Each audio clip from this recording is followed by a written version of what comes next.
Selamat datang kembali di pembahasan mendalam kita. Oke, misi kita hari ini, kita mau coba bedah nih, sumber rekomendasi VJA di bawah 3 juta rupiah buat tahun 2025. Khusus buat Anda pastinya. Betul. Kita tahu ya, cari kartu grafis oke di harga segini itu, lumayan menantang. Apalagi kartu baru harganya sering naik terus. Iya betul, naik terus. Jadi kita bakal fokus bandingin nih antara opsi baru sama bekas, khususnya buat main game di 108p, tapi tetap sesuai budget Anda. Yuk kita mulai aja. Ya, segmen di bawah 3 juta ini memang area yang unik ya, sekaligus agak rumit juga. Anda dituntut pinter-pinter nih, nyimbangin antara pengen fitur modern, performa oke, tapi anggarannya mepet. Intinya sih, cari yang paling pas aja buat kebutuhan spesifik Anda gitu.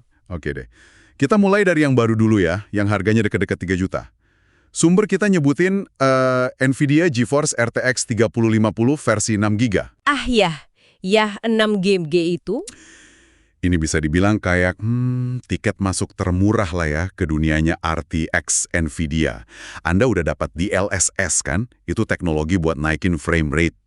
Terus ada ray tracing juga buat cahaya realistis. Walaupun ray tracing-nya mungkin agak, ya perlu penyesuaian setting ya. Iya sih, mungkin perlu agak diturunin settingnya biar lancar. Plus, dia irit daya.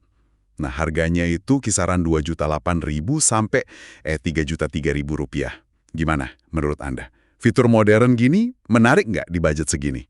Versi 6GB ini memang jadi gerbangnya ya.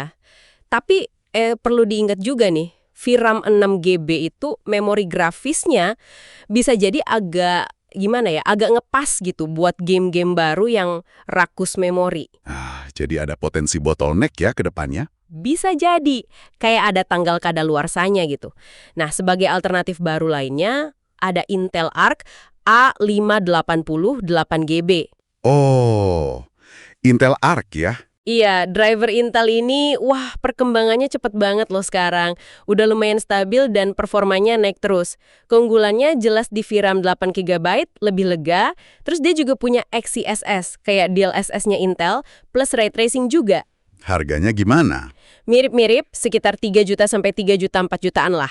Ini pilihan oke sih kalau Anda berani coba yang baru dan butuh VRAM lebih buat jaga-jaga game masa depan. Oke, menarik nih Intel.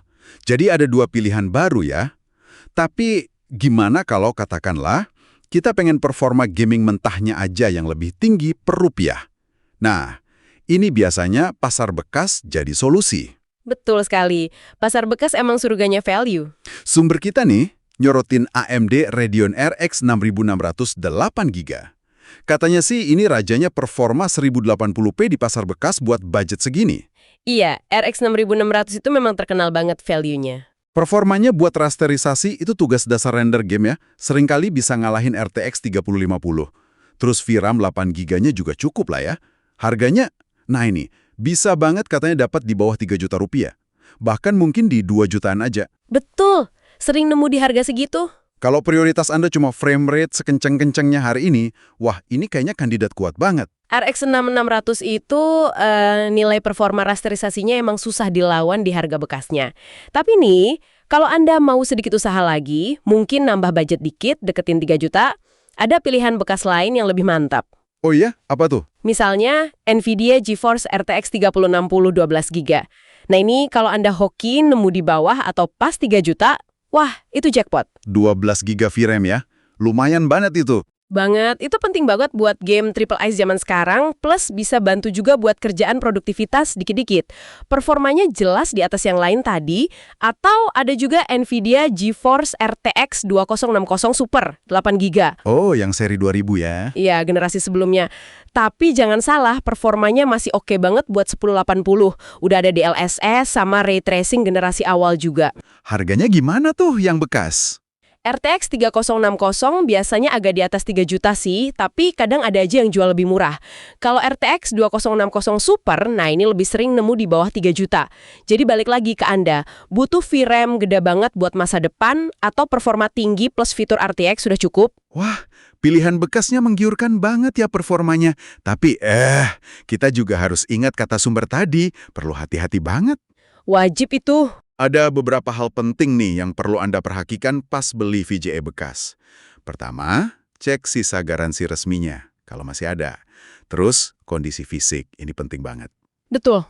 Cek kipasnya mutel normal nggak, heatsinknya bersih atau kotor banget, port-portnya aman nggak, ada tanda-tanda aneh nggak kayak bekas disiksa buat mining gitu. Iya, perhatiin banget itu ada perubahan warna di PCB atau enggak. Nah, idealnya sih tes langsung performanya pakai benchmark atau minimal minta bukti hasil tes dari penjualnya. Sama terakhir, pastiin beli dari penjual yang reputasinya bagus. Jangan asal murah aja. Intinya ya, ini pilihan antara kepastian sama potensi. Kartu baru kayak 3050 atau A580 itu kasih Anda rasa aman, ada garansi, barang baru, fitur terbaru, meskipun ya performanya mungkin bukan yang paling wah di harga itu. Ya, ada jaminannya lah ya. Performa per rupiah yang jauh lebih tinggi. Tapi ya itu, butuh riset lebih dalam, lebih teliti, dan ada sedikit unsur untung-untungan juga. Jadi pilihannya kembali ke prioritas masing-masing ya. Seberapa nyaman Anda sama risiko. Persis. Oke, jadi kita rangkum cepat ya opsi utamanya. Pilihan baru ada RTX 305 6GB sama Intel Arc A58 8GB di kisaran 3 jutaan. Siap. Terus pilihan bekas yang potensinya lebih tinggi ada AMD RX 6600 8GB, Nvidia RTX 3060 12GB, ini kalau hoki dapat harga bagus, sama RTX 2060 Super 8GB. Yang bekas ini kebanyakan bisa dapat di bawah 3 juta. Nah, sebagai penutup nih, ada satu pertanyaan penting buat Anda renungan di rumah. Selain cuma lihat angka benchmark atau daftar fitur, coba deh pikirin, Anda rencana pakai kartu grafis ini buat berapa lama? Jangka panjangnya ya. Iya. Terus, game kayak apa sih yang paling sering Anda mainkan? Apakah VRAM gede kayak di RTX 3060 bekas atau ARC A580 baru itu rasanya lebih penting buat 2-3 tahun ke depan? Lebih penting daripada garansi kartu baru sekarang? Pertimbangan yang bagus tuh. Nah, coba pikirin skenario penggunaan jangka panjang Anda, baru diputuskan.